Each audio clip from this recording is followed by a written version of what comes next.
l'infante de Savoie. Ruy-Diaz, le gentilhomme de Haut-Lieu, que l'on renomme, est en route maintenant. Sa peau d'épée étincelle de force. Il a fait en selle monter le roi Don Fernand. Outre les 5 rois d'Espagne, il a, pour tenir campagne, Don Sanchez de Burveva, Almiric de Narbonne, Don Galen l'âme bonne, au Sorio qui l'éleva. Voici que les Acnés dépassent les Pyrénées, hautes sur les cieux brillants. Le temps d'assister au prône, on arrive au bord du Rhône, où campent les Castillans. Bien haut, afin qu'on le voie, chez le comte de Savoie, sur le plus haut d'un coteau, Ruy-Diaz, à sa manière, fait tailler une bannière dans la serge d'un manteau. Puis il jure sa parole qu'on verra la banderole de ce drapeau qui est lourd là, flotter en un lieu dont mort, ni chrétien ne peut encore dire « J'ai mis le pied là ». Cela surprend fort le comte de Savoie, à qui l'on compte l'acte du bon chevalier. Allez savoir sa naissance, s'il est pauvre ou dans l'aisance, je me le voudrais lier. Diaz répond à ses offres. Les gens, emportez vos coffres. Mon père est marchand de draps. J'en vends aussi qu'on me paie, mais d'une telle monnaie qu'on en perd jambes et bras. Les gens s'en vont vers le comte, qui devient rouge de honte. A-t-on rien vu de pareil à l'audace de ce traître? Je lui veux faire apparaître des ombres en plein soleil.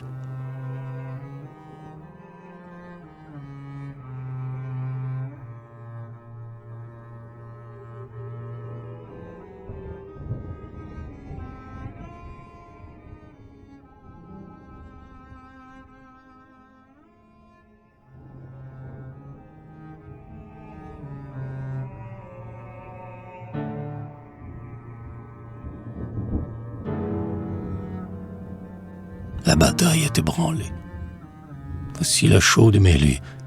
La cloche a sonné le glas. De Jésus. Il faut-il que meurent tant d'hommes fiers et que pleurent autant de beaux yeux là-bas. Ruy-Diaz, dans la bataille, balance sa haute taille. Son œil flambe. Dans sa main tourne sa lance brillante, qui par la plaine grouillante lui fraye un large chemin. Un cavalier se présente à l'allure menaçante. Ah, fait Don Ruy, bien content, c'est toi, comte de Savoie. Bénis le ciel qui t'envoie sur ma route en cet instant.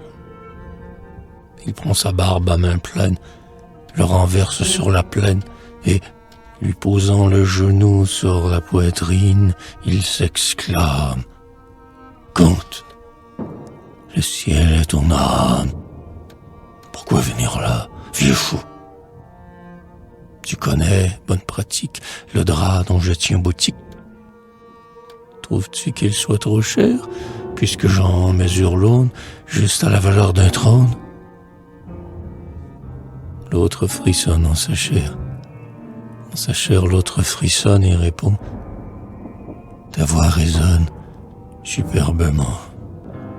Quelle es-tu? Ta famille, quelle est-elle? Elle est de race immortelle, certes, et de grande vertu. Mon père est le vieux Don Diego, haine est le nom qu'il me ligue.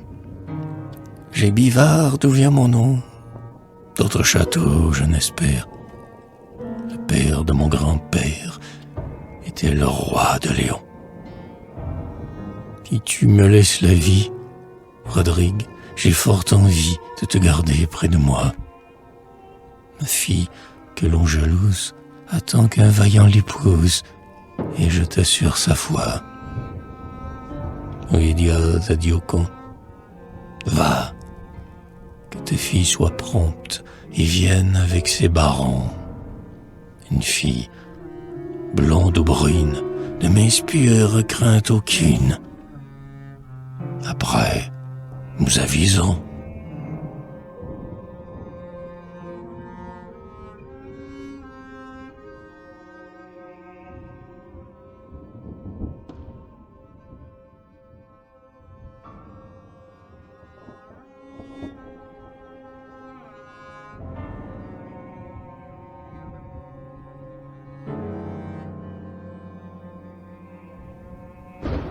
Une clameur triomphante annonce la jeune infante qui s'avance sans effroi.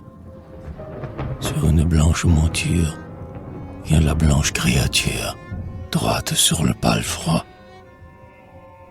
Sa robe fine et soyeuse est d'étoffe précieuse, ses yeux ont l'air de velours, sa voix en perles et graines, et sur son épaule traîne l'or fin de ses chevelures. Elle est grave, elle est modeste, pleine de grâce céleste. Il n'est empereur au roi qui ne la trouve accomplie. Vraiment, elle est trop jolie, fait d'honneur et dieuse. Pour moi, à mon Seigneur, je la donne. La dame aux façons de nonne en un trouble surprenant par ce discours fut laissé. Il se trouva fiancé de la sorte au roi Fernand. Oui, Dieu, le ciel le mène, n'avait-il pas sa chimène aux yeux calmes et profonds? La comtesse de Savoie eut un fils, qu'en grande joie, le pape tint sur les fonds.